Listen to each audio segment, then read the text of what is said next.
안녕하세요. 김태훈의 현명한 투자자 방송 시작하겠습니다. 자, 본 영상에서 다루는 내용은 투자 권유가 아니며 각 개인의 투자 판단에 대한 책임을 지지 않습니다. 별도 SNS 채널 가입을 유도하거나 투자 권유 및 유료 리딩 서비스를 홍보하는 불법 사칭 계정에 유의하시기 바랍니다. 자, 오늘은 HB 인베스트먼트에 대해서 말씀을 드리겠는데요. 이 업체는 재작년 12월 달에 상장을 해서 상장 이후로 1년 내내 주가가 흘러내린 종목입니다. 이게 이 증시도 별로 좋지 않았고 실적도 흑자이긴 하지만 예년보다 좀 못한 그런 성과 수술을 받으면서 전반적으로 실적이 좀 둔화된, 그러면서 주가가 작년 공모가보다도 훨씬 밑으로 내려가 버린 그런 종목이죠. 하지만 이 HB 인베스트먼트 같은 경우는 이 창수사 1세대로서 나름대로 저력이 있는 회사입니다. 운영자금도 한 6천억쯤 되고 운영하고 있는 펀드의 수도 많고요. 그리고 예전에 이 회사가 상장을 시키거나 했던 종목들을 보면 지금 시장에서 잘 나가고 있는 종목들이 많습니다. 그만큼 이 회사가 이런 종목들을 상장을 시키면서 수익을 많이 봤던 그런 회사들이고 나름대로 성공한 레퍼런스가 많은 그런 창수사이기도 합니다. 그렇기 때문에 이 업체가 앞으로 더 좋은 회사에 투자를 하고 더 좋은 수익률로 이런 회수를 할 수 있는 그런 시장이 만들어질 거라고 여겨져서 관심을 갖고 보셔야 되는 그런 종목이기도 하죠.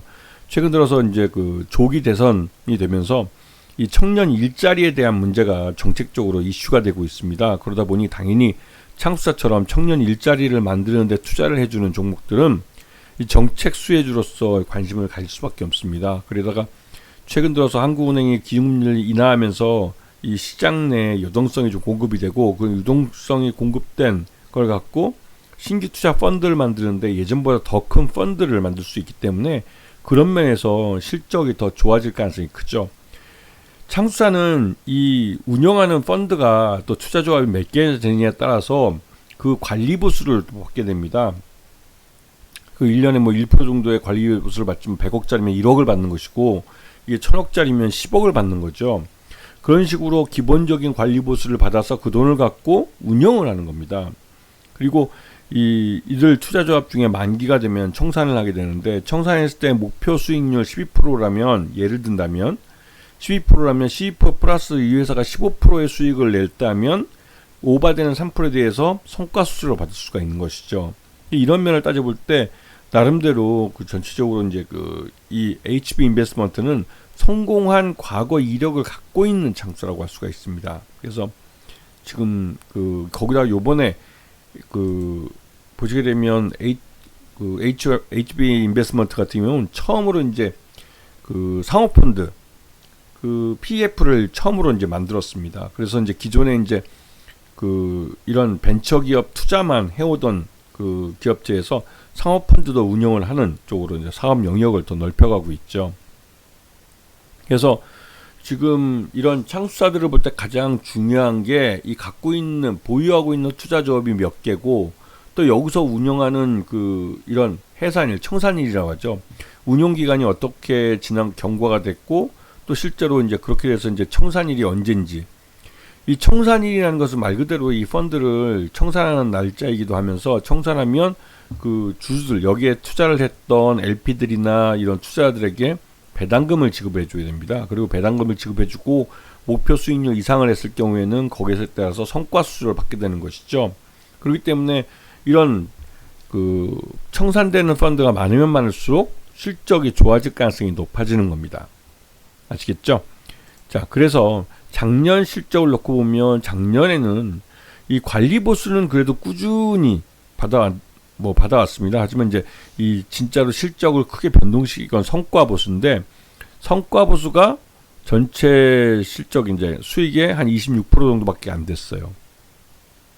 전반적으로 예전에 46%나 달했었는데 여기에 비해서는 좀 못했죠. 그러다 보니 전반적으로 실적이 재작년보다는 좀 부진한 모습을 보였습니다. 그리고 포괄손익계산서를 보시게 되면 역시나 이제 205억에서 151억으로 쪼그라들었고 영업이익도 106억에서 64억으로 쪼그라들었고요. 그리고 당기순이익도 60억을 기록했습니다. 옛날보다는 좀 많이 부족한 모습을 보였죠. 그리고 이제 여기는 HB컵이라고 해서 여기가 최대 주주인데 29.51% 갖고 있고 문흥열 회장이 14.98%를 갖고 있습니다. 이게 이제 최대 주 쪽이죠. 그리고 HB 테크놀로지가 관계사인데 이쪽이 8.85% 갖고 있는데 HB 테크놀로지 같은 경우 올 하반기에 이런 이 유리기판에 들어가는 장비를 이제 만드는 업체입니다. 그래서 유리기판이 올 하반기에 양산을 태우기 때문에 삼성전기 쪽이랑 주로 거래를 하는데 삼성전기가 하반기에 유리기판 양산 라인을 태우겠다고 하면 여기에 관련된 종목 투자를 해야 됩니다. 이게 이제 꽤 큰 돈이 들어가는데 그래서 HB 테크놀로지가 보유하고 있는 HB 인베스트먼트 지분을 매각할 가능성이 있기 때문에 주가가 올라야 되는 이유가 되는 것이죠. 그래서 실제로 HB 테크놀로지 이쪽이 주식을 팔지는 모르겠지만 팔아야 할 만한 이유는 있다는 부분을 기억을 하셔야 됩니다. 예.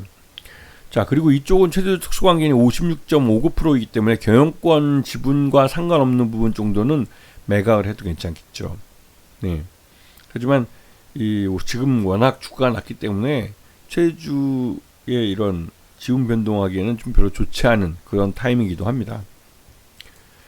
자, 요번에 이 HB 인베스트먼트가 그래도 시장에서 주목을 받는 이유는 이 투자한 달바글로벌이라는 이 비건 화장품 이쪽이 요번에 상장을 준비하고 있습니다. 실제로 예비준사 청구서는 통과가 됐고, 그다음에 이런 주식 보고서, 그러니까 요번에 이제 수요 예측을 통해서 그러니까 수요 예측을 통해서 공모가가 결정이 되는데 그렇게 되면 이제 본격적으로 이제 말 그대로 이제 공모주 청약에 들어가는 것이죠. 그리고 이 달바글로벌은 이 회사가 공모가 밴드 54,500원에서 66,300원으로 좀 비교적 좀 낮게 좀 가격이 조정이 됐고 이에 따라서 공모자금도 356억에서 434억 정도가 요 사이가 이제 들어올 가능성이 큰 것이죠. 그리고 이제 HB 인베스트먼트 지금 보시면 아시겠지만 외국인 지분이 최근 들어 좀 늘어나기 시작했어요. 이렇게 늘어가는 이유는 말 그대로 이제 비건 화장품인 이 달바가 이번에 상장을 하게 되면 그 상장한 것 때문에 HB 인베스트먼트는 그 펀드가 수익을 굉장히 크게 가져갈 가능성이 큽니다. 왜냐하면 시가총액 1,000억 미만의 화장품으로 계산해서 투자했는데 지금은 8,000억으로 거래되고 있어가지고 시가총액이 한 8,000억 정도로 이제 기업 가치가 평가되고 있죠. 그렇기 때문에 이 HB 인베스트먼트가 투자한 이 지분은 굉장히 초기에 투자한 겁니다. 그래서 그런 부분에 대해서 숫자를 낼 가능성이 크고요. 자, 그리고 마지막으로 이제 보시면 이건 이제 좀 최근 들어서 주가가 이제 한 1년치만 딱 보여드린 건데 이거보다도 더 오랫동안 주가가 흘러내렸습니다. HB 인베스트먼트는 지난 한 1년가 넘도록 작년 한 해 동안 계속 주가가 흘러냈다고 해도 과언이 아니에요. 그리고 올해 처음으로 이제 제대로 된 반등을 좀 보여주고 있는데 이렇게 된 이유가 전반적으로 작년에 벤처 경기가 워낙 안 좋았습니다. 안 좋았고 그러다 보니 벤처 캐피탈들도 좀 투자처를 못 찾아서 많이 고생을 했었고요. 그러다 보니까 이제 주가가 많이 흘러내린 측면이 있는데 그러면서도 실적이 뭐 나름대로 좀 선방할 값이 나왔고 이번에 이제 반등세를 좀 나타내고 있는데 이런 게 이제 아까 달바 글로벌이 상장을 추진하면서 그 영향을 좀 받고 있는 것도 사실일 겁니다. 그래서 HB 인베스트먼트는 올해 그 상장 예비를 하고 있는, 그러니까 상장을 준비하고 있는 회사들도 꽤 되기 때문에 실적 회수가 투자 회수가 꽤 크게 나타날 가능성이 큽니다. 이런 부분을 잘 기억해서 HB 인베스트 보시면 지금은 충분히 바닥권하는 가격대이기 때문에 충분히 싸게 살 수 있는 기회를 주면서 향후 고수익을 갖다 줄 가능성이 큰 것이죠. 아시겠죠? 자, 오늘 방송 여기서 마치겠습니다. 감사합니다.